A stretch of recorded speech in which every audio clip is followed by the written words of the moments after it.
Okay, so we'll see if this, makes any sense to you. So I've got a couple of problems here.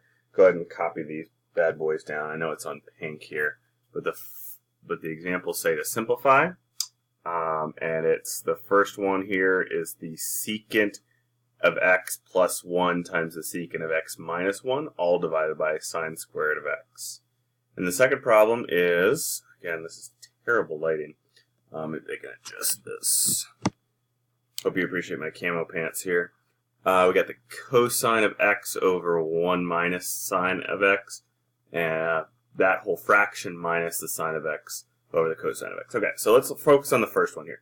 We're simplifying this. So the first thing I want you to notice here is hopefully you recognize, let's look at it the right way, hopefully you recognize that these two things are binomials. And think back to Algebra 2, maybe geometry class, when you see these binomials being multiplied together, what you have to do. So depends on what school of thought you were given here, but you can either Punnett square or I like to FOIL them. So when you have two binomials, meaning two terms, right? In this case, it's secant of x plus 1 and secant of x minus 1. Those are two terms. I'm going to go ahead and FOIL these guys together, okay?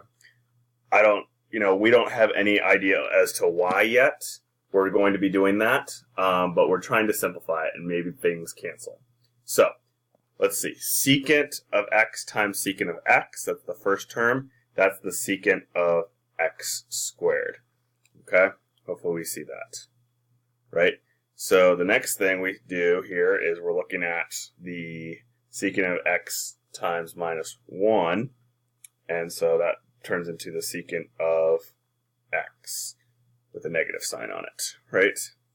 Then we have 1 plus the secant of x. I should say that again. I should say 1 times the secant of x. So that's going to be positive secant of x. And then 1 times negative 1 is minus 1. And all of this is over sine squared of x. Oh, one convention. Shoot, I don't know if I did this, I said this or not. Let me write this nice and big. Okay, so this thing right here, writing it like this, sine, what this means right here is it's the function of sine of x, we're squaring it.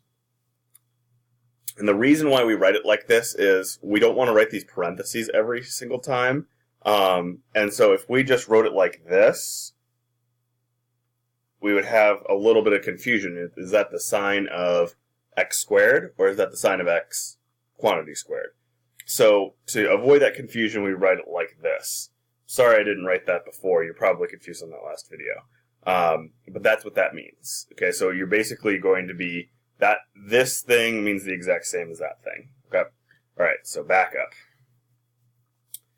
So hopefully now, hopefully that makes sense. So what I just did here is I just FOILed these two binomials together into that numerator, and I just carried that in the denominator. Okay? Now, next thing hopefully you notice here is that I have secant of x plus, or I should say negative secant of x plus secant of x. So those guys should cancel. So I'm looking at this here. I should say secant of x, that's negative, and positive secant of x, that's positive. So that cancels. So on the numerator, I should have secant of x squared minus 1 all over the sine squared of x. Okay? See how I got that so far? Again, it's already simplifying down to that original one. So now, here's where I'm starting to look at this thing right here. This is where I'm going to start looking at my fundamental identities and say, okay, move this over here. Which ones should I use? Well, if I'm looking at the Pythagorean identities, I'm looking at maybe there's a secant squared there. That's popping up. So take a second here, see if you can figure out something about this. I'm going to rewrite this on the whiteboard. Make sure you have this copied down, because I'm not going to refer to it anymore. I'm just going to rewrite it on the white. It's too hard to see on this pink. So as it turns out, so this is where we left off. So it turns out if we use this identity right here, okay, that was part of our Pythagorean identities. We can take this thing and replace it with what it is equal to. I'm talking about this thing right here. We can replace that with tangent squared. Oh shoot, I wrote theta. I should have said x. Okay. So now we're looking at that. Okay, so we're looking at tangent squared of x divided by sine squared of x. Again, this is simplifying pretty well. So this is where you pull up that starred portion, at least I would, that starred portion, and say, okay, tangent is equal to sine over cosine. Okay, so tangent, let me put this in red. So here's what I'm doing here. I'm kind of like hoping you can kind of see here as we go through. The first few steps here on the pink chart was just algebra. At this point now, like I'm starting to use those identities to move myself forward. So the next thing I'm going to use is this idea right here. Tangent of theta is equal to sine over cosine, right? That's one of our starred fundamental identities. So that means that the tangent of theta, this tangent squared of theta is, well, just square the top and bottom. Okay? Sine squared over cosine squared. Okay? I'm sure if you can see that. Okay? So all I did, I just squared both sides. Okay? I squared the tangent squared, or I squared the tangent and I squared the sine and the cosine. Okay.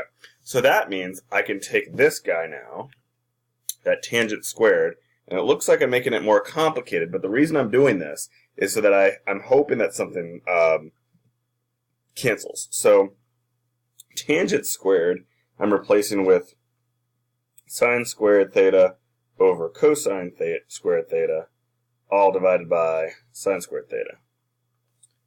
Okay? Looking awful, hopefully, but you see in red where that guy comes from. Okay? So what I did was I just took that replacement here, tangent squared of x, and I replaced it here. And again, I used theta when I shouldn't have. I should use x. Sorry, I forget to do that sometimes. It's almost like we're solving an algebra problem. Okay, so now we've got a fraction divided by, I guess you could say a fraction if you put it over 1. So a fraction divided by a fraction, you do the keep, change, flip rule. Keep, change, flip, right? So then keep the sine squared x over cosine squared x. Change the multiplication, or change the division to multiplication, and then flip. So we have 1 over the sine squared of x. Okay, so now I have a sine squared of x in the top and the bottom, so those bad boys cancel. And now I can multiply across, and I have 1 over the cosine squared of x. Okay? So at this point, I'm going back to my reciprocal identities because I see a 1 divided by a trig function. And whenever I see a 1 divided by a trig function, I'm thinking, okay, I can use a reciprocal. So what's the reciprocal of cosine? We could say that the secant of theta is equal to 1 over cosine of theta, right? So that means that the secant squared of theta, if I'm squaring both sides, is 1 over cosine theta, okay? Which is what I basically have here, except for instead of x, it's theta. But again, these are just changing the variables. It doesn't really matter, okay? And that's why if you forget and you use theta like I did, I don't care. Okay, it's fine. All right, so then this final answer then, this simplifies down to the secant squared theta. So unbelievably, that first thing that we started with, this massive thing right here, that turned into secant squared theta. So that's what I'm talking about. It's awful to try to manipulate this thing, but it's not too bad to manipulate secant squared.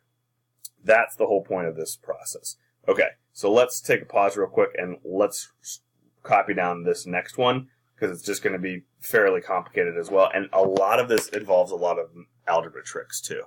Okay, I might have to go a little fast because I'm down to 5.5 minutes here, but you can feel free to pause. But here's the problem from the get-go. I'm seeing that these are two fractions that I'm subtracting. Now, if you're subtracting fractions or adding, that is when you have to have the common denominators. You can't just go straight across. So that's the first thing I'm going to want to do. I want to turn two fractions into one fraction. Okay, that's one way to simplify things. Okay, so how do you get common denominators? Well, the best way I know how, the way you know you can do it every time, is you multiply the fractions by their opposite denominators on top and bottom. Okay, repeat that. Well, I'm going to pause and write it out. So hopefully my Algebra 2 students remember this little trick, okay? It's a way, I used to call it crisscross denominators, okay? So you take the denominator of the other fraction and write it as a fraction over itself, cosine over cosine in that case, and 1 minus sine over 1 minus sine in the other case. And that's what you multiply across. Okay, so there's a lot of multiplication that's about to happen here. But basically now what we can do is you can focus in on these two problems separately and just multiply across, and then we can simplify from there. So go ahead and multiply these things together. Now, cosine times cosine, cosine squared. This guy, remember, is a binomial. So you have to distribute that cosine. On this one, again, these are binomials, so you have to distribute the sine and the cosine. So let me again pause, and then you can write it out. So after distributing on the bottom and distributing on both sides over here, okay, I have something that looks even more complicated. But look, I've got common denominators now. So now I can just subtract across. Okay, so I've got cosine squared of x minus sine of x minus sine squared of x. Okay, so let me write that out. Now notice that minus sign gets distributed to this whole thing. Okay, so keep that in mind. That whole thing is negative. Okay, so when you have common denominators here, so something like 3/5 plus 7/5, okay, you can just keep that fifths. You'd say there's 10/5 total, right? So you keep the denominators the same. So the denominator's the same, we keep it the same down here, okay? On top, there's not really any simplification you can do. Cosine squared of x minus sine minus sine squared. So that minus sine squared comes positive. Okay, you can think of it as the negative gets distributed, if you would like. Okay, so now here's the only last catch. So this point you might be thinking, okay, this is way too complicated. I'm not sure how I'm going to be able to do this. Well, I'm looking at this and I'm seeing a sine squared of x and a cosine squared of x, and if they're added together, it gives you 1, right? That's what the Pythagorean identity said. That's it. Cosine squared of x plus sine squared of x is equal to 1. Okay, so these things basically come together, okay, because addition is commutative. I can move things around. That gives me 1. So I have 1 minus sine of x. Okay, so that minus sine of x comes down, but this becomes 1. Okay, that whole thing in like the little bubble thing, that becomes 1. Now on the bottom, I have cosine of x minus sine x cosine x. I could factor out a cosine.